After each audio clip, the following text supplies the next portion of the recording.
Hadirin wal hadirat, kaum muslimin wal muslimat,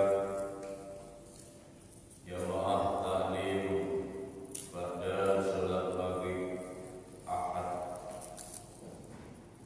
Mudah-mudahan insyaallah pada malam ini Allah Subhanahu wa taala senantiasa melimpahkan rahmat dan maghfirah-Nya kepada kita semua. Amin ya rabbal alamin. Diampuninya dosa kita, dikabul seluruh maksud dan niat kita, diwafatkan kita dalam keadaan husnul khatimah, dan kita diberikan keturunan yang soleh dan solehah. Amin ya rabbal alamin.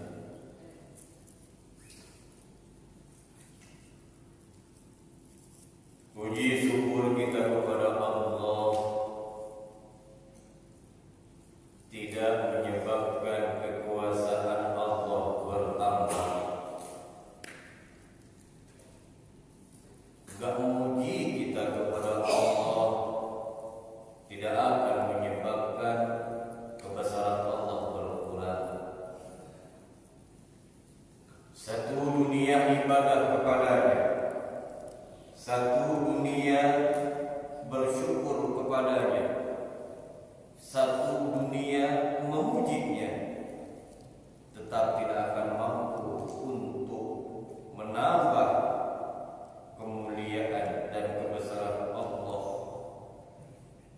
Satu dunia maksiat kepada-Nya, satu dunia mengkufuri nikmat-Nya, bahkan satu dunia tidak ada yang merukuk dan sujud kepada-Nya, maka itu semua tidak akan mampu mengurangi apalagi meruntuhkan kerajaan kekuasaan Allah Subhanahu wa taala. Maka dengan keyakinan ini, kita sebagai seorang muslim tentulah sadar betul bahwa seluruh al-ihwal dalam kehidupan kita itu tidak terlepas dari qada dan qadarnya Allah. Perencanaan Allah yang merupakan bentuk daripada pembuktian Allah dalam qadar kepada makhluknya. Ana urid wa anta turid, wallahu a'lamu bima urid. Kita punya kemauan dan keinginan, saudara punya kemauan dan kehendak, tetapi kemauan dan kehendak kita, keinginan dan munajat kita, Allah lebih tahu apa yang dibutuhkan oleh kita. Maka dalam hikmah yang ke-6 ini diawali dengan mengingat hikmah yang kemarin kata musannif Syekh Al-Imam Atha'illah Al-Askandari. Beliau mengatakan istidahuka bima dumina laka wa taksiruka bima tuliba minka. Janganlah kamu ngoyo, janganlah kamu memaksa dengan seluruh mengerahkan kemampuanmu. Ijtihad itu jahadah, sungguh di dalam niatmu, sungguh di dalam perilakumu, sungguh di dalam ikhtiarmu. Janganlah kau sia-siakan kesungguhanmu untuk mencari dan menarik ma bima dumina laka, sesuatu yang sudah Allah simpan buatmu. Memang dalam bentuk ibadah apapun, baik dalam bentuk niat apalagi dalam bentuk perbuatan kita, itu adalah pamayya'mal misqala dzarratin khairan yara wa mayya'mal misqala dzarratin syarran yara. Tetapi dalam bab ini, hikmah yang kelima ini, janganlah kau jadikan kesungguh-sungguhanmu untuk mengejar sesuatu bima dumina laka, sesuatu itu telah Allah persiapkan, telah Allah berikan, bahkan maknanya dumina, sudah Allah simpen itu sesuatu. Jatahmu sudah. Marilah kita menggunakan umur kita, menggunakan tenaga kita, menggunakan seluruh fasilitas yang Allah berikan kepada kita. Kita pakai untuk mencari fasilitas yang sudah Allah siapkan. Ini kan mubazir namanya. Biarkanlah Tuhanmu mengurusimu. Biarlah urusannya menjadi tanggung jawab Tuhanmu, hak prerogatif Dia. Gitu. Dan kewajibanmu bukan untuk mengutak-atik, mengikutkan sertakan diri untuk ikut campur kepada kekuasaan takdir yang dilakukan kepadamu. Tetapi kamu sebaliknya adalah wa taksiruka bima tulima minka. Dikarenakan kamu bersungguh-sungguh mencari sesuatu yang telah disiapkan oleh Rabbmu,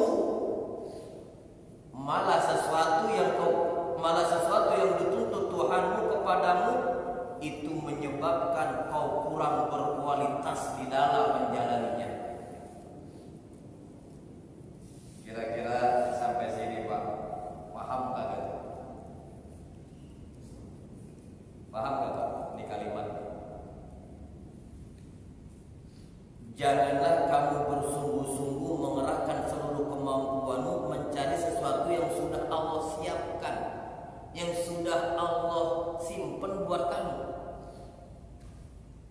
sehingga menyebabkan itu mengurangi baik waktu maupun kualitas untuk menjalankan sesuatu yang telah Allah perintahkan, Allah inginkan darimu.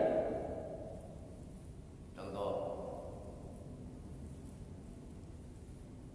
kita mengejar satu keinginan, siang malam kita nggak bisa tidur, sana sini kita cari informasi, segala macam ikhtiar kita lakukan, padahal yang kita inginkan itu sudah merupakan jatah kita dari Allah.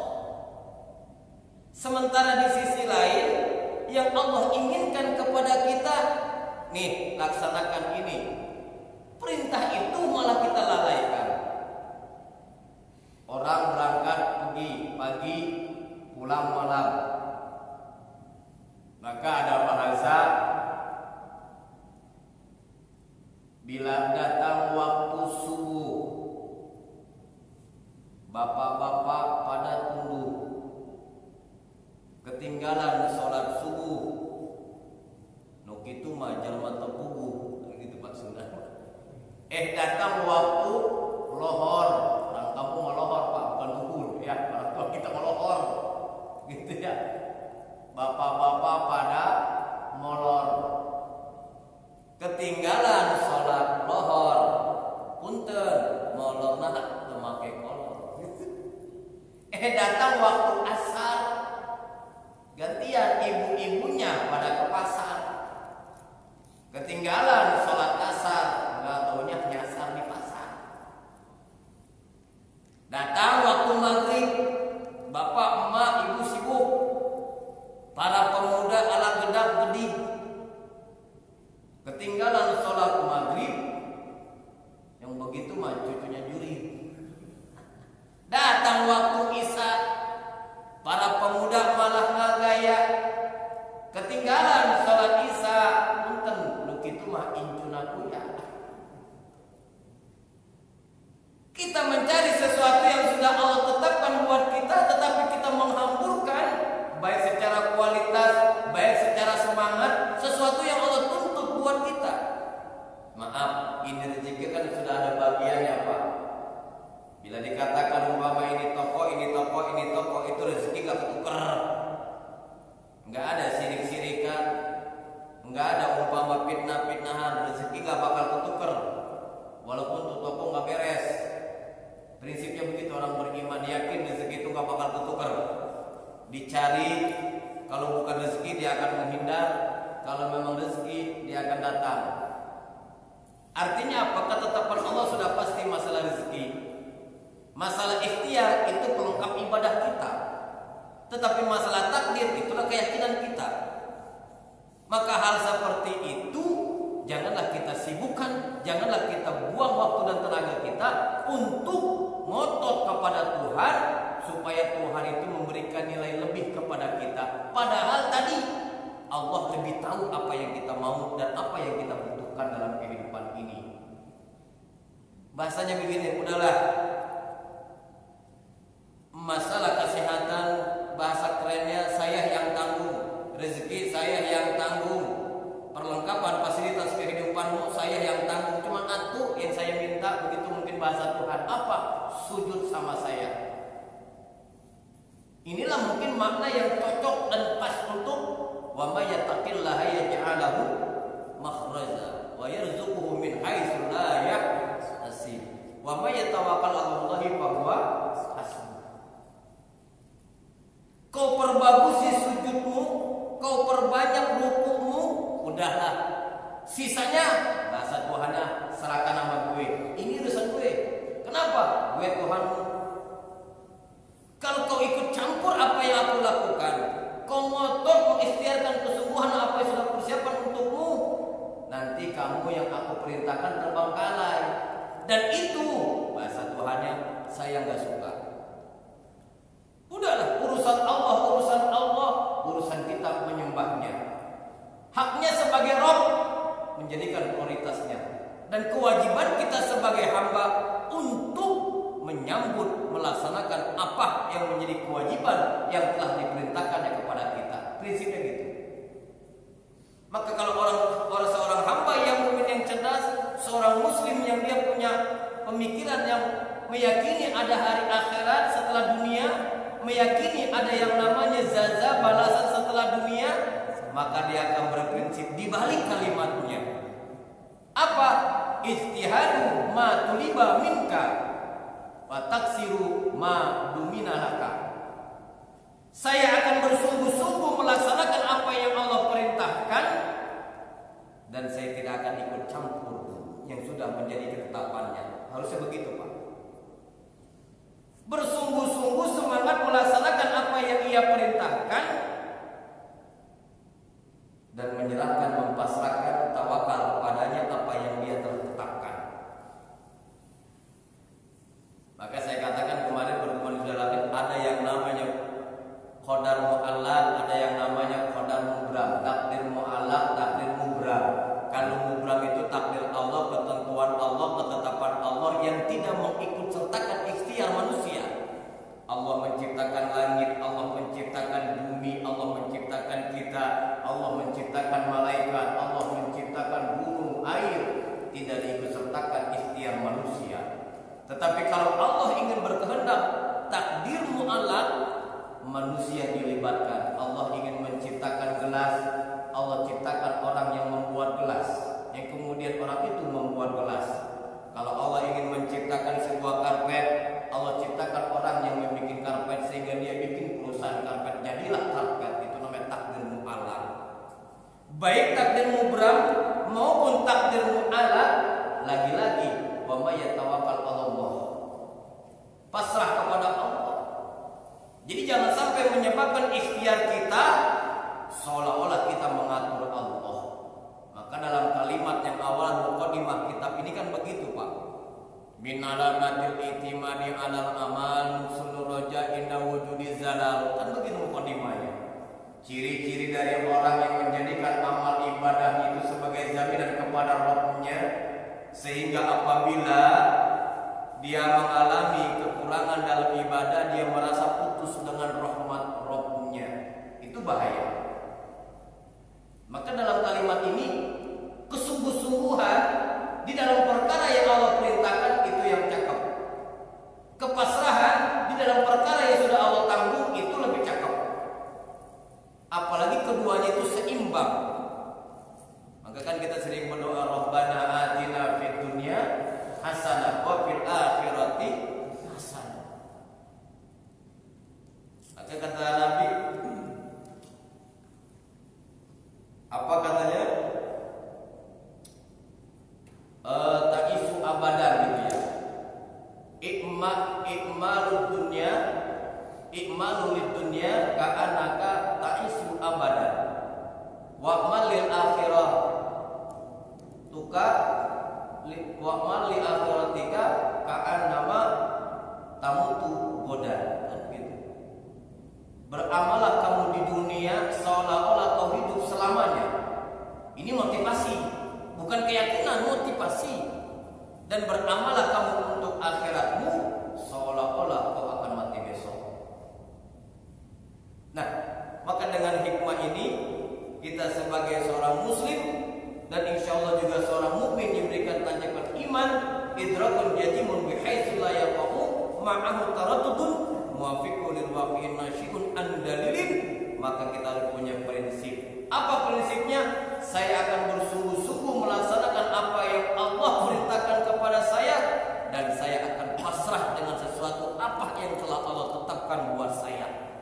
Maka hidup itu enteng, Pak. Gambaran, lihatlah para ulama, lihatlah para guru-guru kita, lihat kepada orang-orang yang memang sudah ahli ibadah, ahli ma'rifat, ringan hidupnya. Kalau ditanya, kok kiai mah gak kemana-mana, loh mau kemana gak kemana, yang begitu sudah ditetapkan. Tapi itu kayak dalam singkong itu bentuk ikhtiar. Bahkan kalau ada bahasa guru saya gak mau untuk menanam apapun, untuk ikhtiar apapun kalau itu bukan perintah Allah. Tapi karena Allah perintahkan, Rasulullah anjurkan, maka saya buka warung, maka saya jadi karyawan, maka saya jadi kuli, maka saya jadi bisnismen, maka saya jadi ini, jadi ini, jadi ini. Kenapa? Karena Allah dan Rasulnya perintahkan. Cukup sampai di situ. Nah, untuk menciptakan satu perintah tersebut, itulah tadi, jangan sampai mengurangi waktu dan kualitas kita untuk melaksanakan sesuatu yang telah Allah wajibkan kepada kita. Tuh, intinya.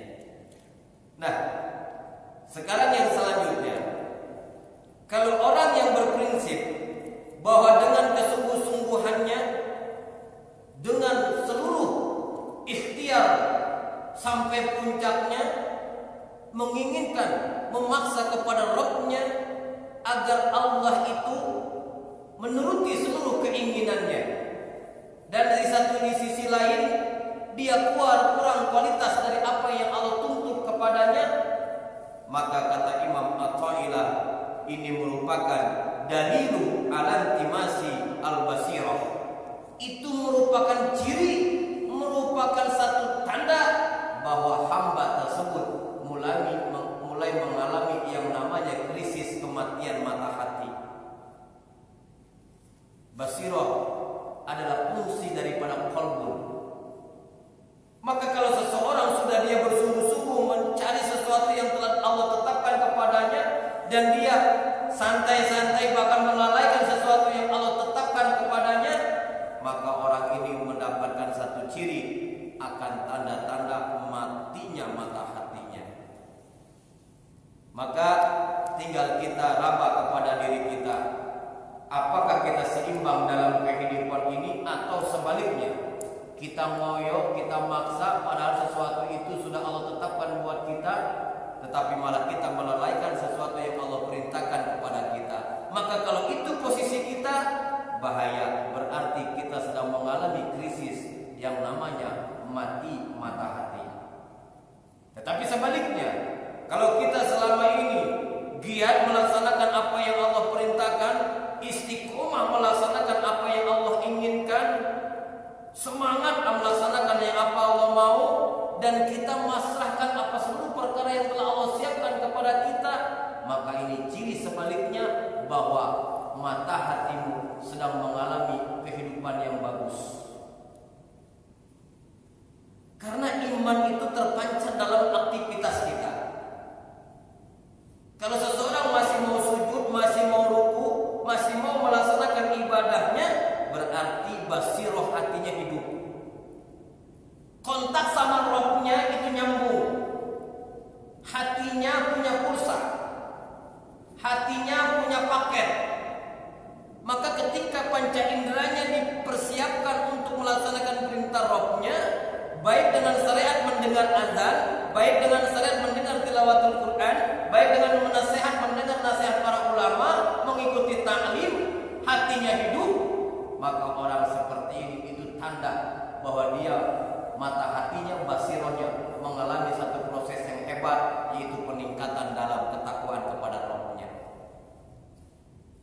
Makanya dikhawatirkan matinya mata hati seorang hamba tatkala dia sudah mengejar-ngejar dunia, dia sudah menumpuk-numpuk dunia, sementara kewajiban dia sebagai hamba untuk sujud dan ruku kepadanya dia lalaikan. Maka ini penyakit yang paling bahaya dalam hatinya, yaitu mulai mengalami yang namanya mati mata hati. Na'udzubillah min dzalik.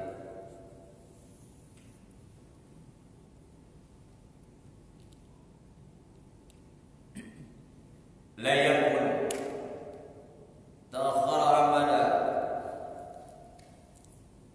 al-ata ma'al ilha fid du'a mujiban liyasaka bahwa dhaminul laka al-ijabah.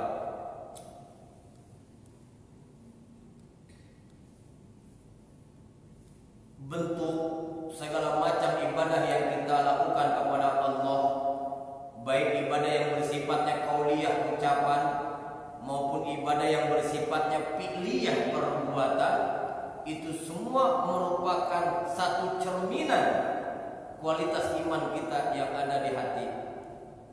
Semakin cakep dan bagus berbagai macam ucapannya, mengandung zikir, mengandung tasbih, mengandung sesuatu yang baik, maka itu satu cabang iman. Dalam lisannya mencerminkan bagus iman di dalam lisannya.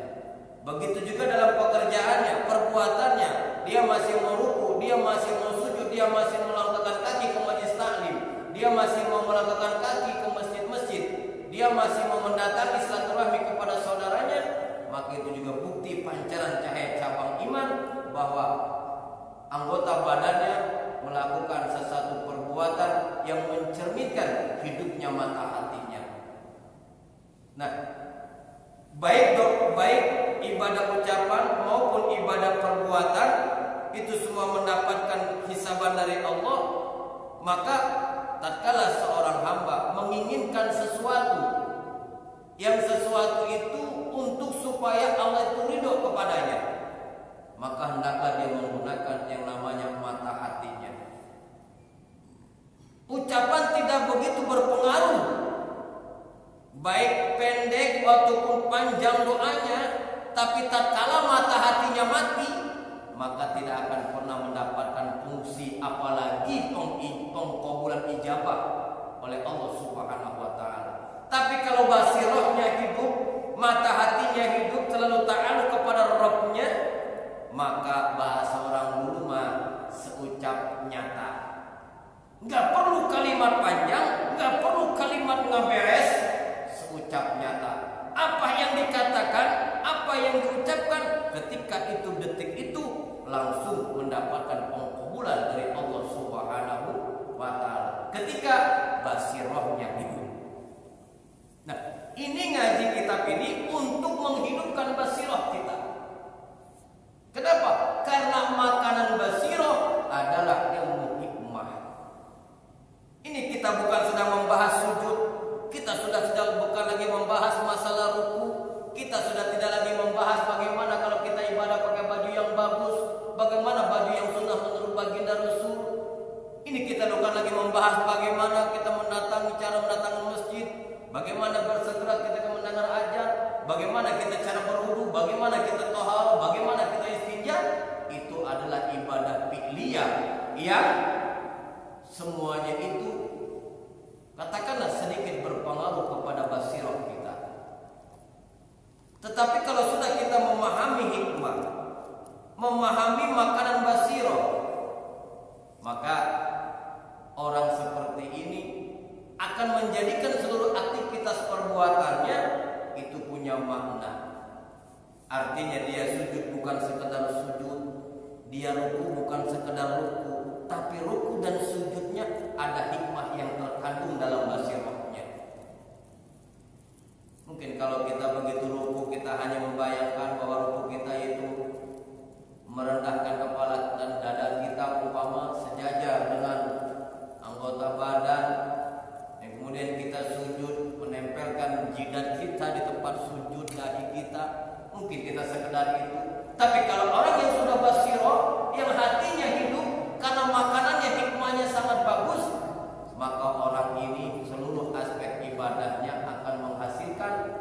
kedekatan dia kepada Allah Subhanahu wa taala.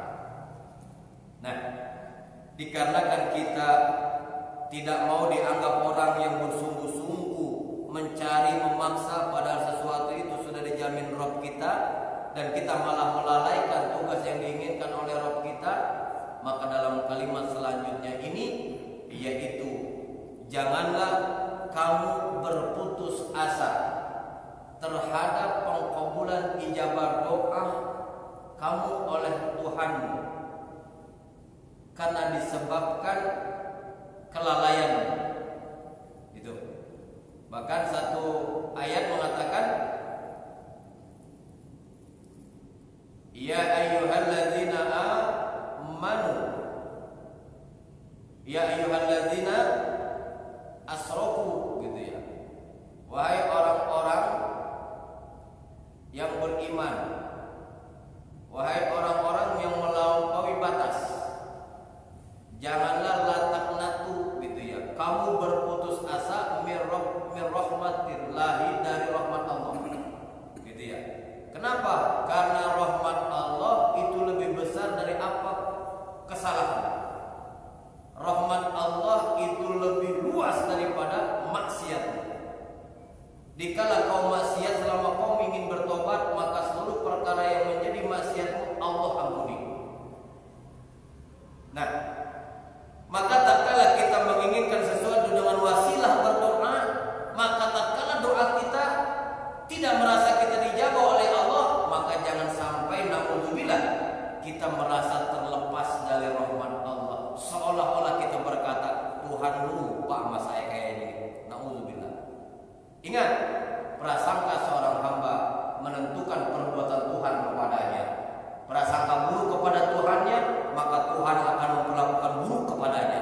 Prasangkanya dia baik kepada Rabb-nya, maka Rabb-nya akan memperlakukan baik kepadanya. Insya.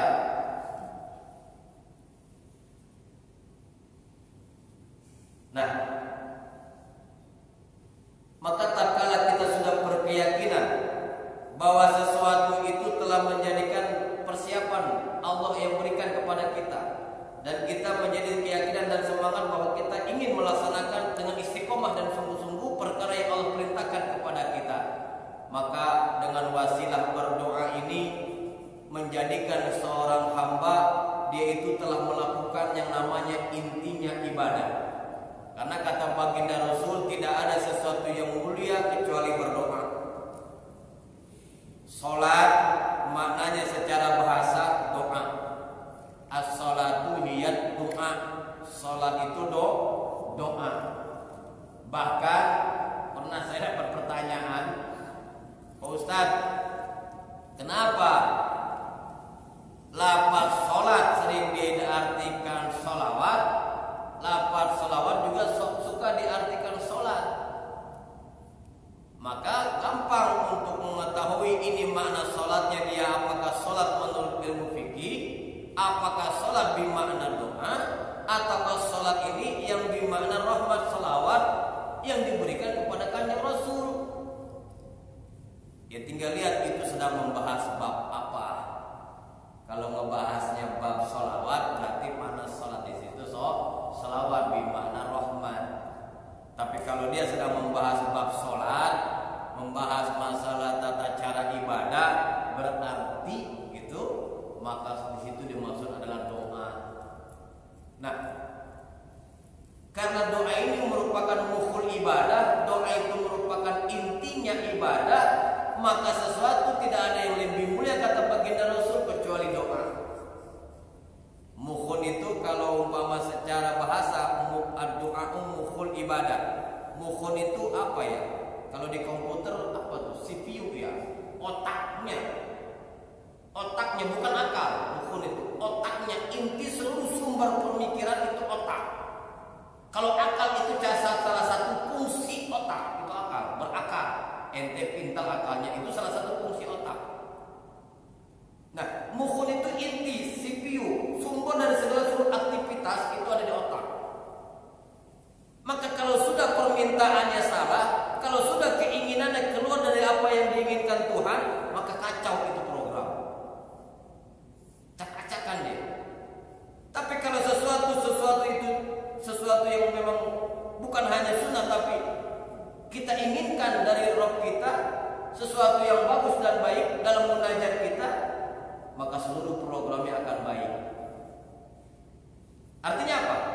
Lagi-lagi bukan hanya bimakna doa itu kita minta diijabah, tetapi doa dengan doa itu merupakan satu bentuk bahwa kita itu membutuhkan kehadiran Tuhan, membutuhkan aktivitas Rabb kita untuk mengatur kehidupan kita.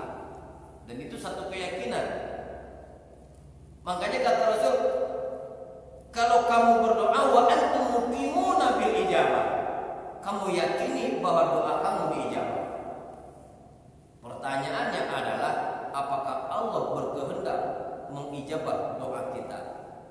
Jawabannya adalah, Allah bagaimana prasangka kita. Pernah dihadiskan oleh baginda Rasul, ada seseorang yang munajat sampai dia mengulurkan tangannya ke angkasa, berlinang air matanya, jeritannya tidak terputus-putus, dia mengerang, memohon kepada Rabb-nya. Tetapi kata baginda Rasul, yang dimakan haram, yang dia pakai haram, maka orang seperti ini tidak akan pernah yang namanya dijawab permintaannya. Maka kalau kita paham bahwa doa itu merupakan mukhul ibadah yang nanti akan menjadi wasilah diberikannya seluruh permintaan kita, maka kita minimal harus tahu bagaimana cara kita berdoa. Ada kita yang berdoa sering pakai lafaz Allahumma, ada yang berdoa dengan lafaz Rabbana, bahkan ada yang pakai lafaz simple Rabbi. Kurang lebih lafaz umpama lafaz Allahumma kurang lebih sekitar 160-an kali disebutkan dalam Al-Quran. Lafaz Rabbi lebih sedikit, 150-an diungkapkan sama Allah dalam Al-Quran. Nah, baik kalimat Allahumma ataupun kalimat Rabbana ataupun yang lebih sederhana kalimat Rabbi, ini merupakan satu bentuk permintaan kita kepada Allah. Tinggal kita memahami lafaz ini aja. Kalau permintaan kita itu continue dan berkesinambungan kepada masa yang akan datang, maka baiknya kita menggunakan lafaz Allahumma. Kalau permintaan kita itu pengen cepat tetapi untuk masa yang panjang, maka sebaiknya kita menggunakan lafaz Rabbana. Kalau permintaan itu kita pengen cepat dan instan dan sekali pakai langsung uang, gitu bahasanya, maka kita pakai lafaz Rabbi. Kaidah nahwu mengatakan ziyadatul harfi tadulu ala ziyadatil makna. Bertambahnya huruf dalam bentuk kalimat itu menunjukkan makna kalimat tersebut lebih luas. Salat itu fardu apa farido? Salat, Pak. Salat itu fardu apa farido? Fardu, ya. Usholi fardu zuhri, fardu ya. Gitu. Tapi kalau belajar ilmu, ngaji taklim itu farido. Thalabul ilmi faridotun ala kulli muslimin wal muslimat. Ada hadis begitu juga. Kenapa kalau sholat fardun, kalau thalabul ilmi faridotun, tambah ya, tambah huruf ya antara ain fiil dan lam fiil. Nah, ini ribet. Satrimanya ain fiil dan lam fiil. Faridotun pakai ianya. Asal katakan parodo fil madinah. Kenapa bisa jadi faridotun? Tadi kaidahnya. Ziyadatul harfi tadulu ala ziyadatil makna. Dalam adegan satu kalimat apabila bertambah huruf itu mencirikan, menunjukkan bahwa makna yang terkandung dalam lafaz tersebut itu lebih luas jangkauannya dan lebih banget maknanya. Ba'ada jauh. Ingin menghasilkan kalimat jauh, ba'idun.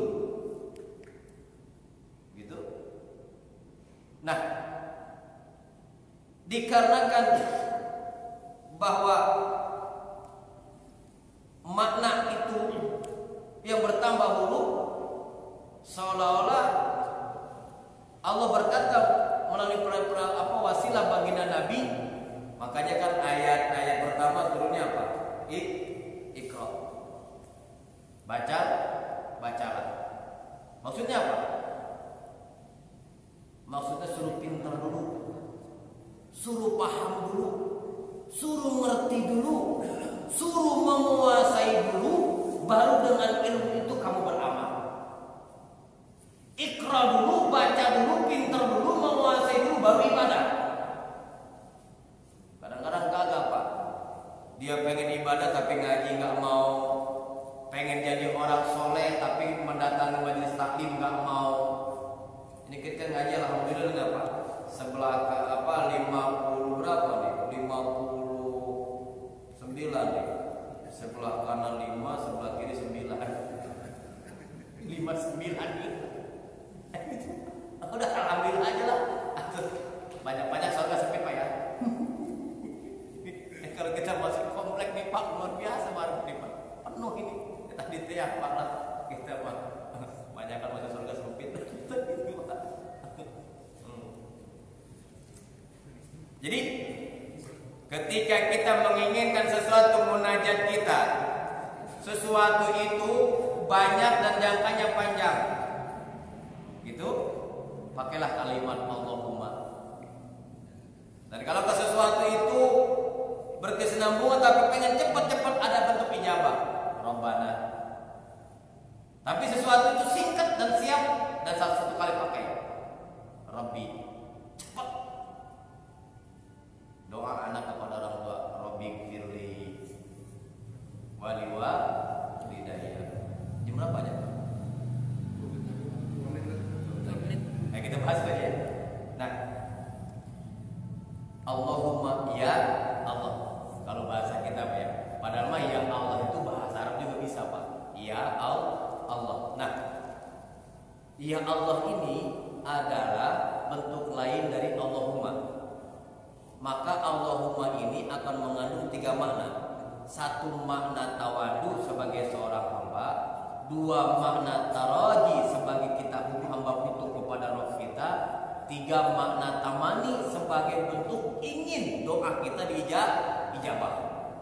Tawadu, taraji, tamani. Allahumma ya Allah gitu.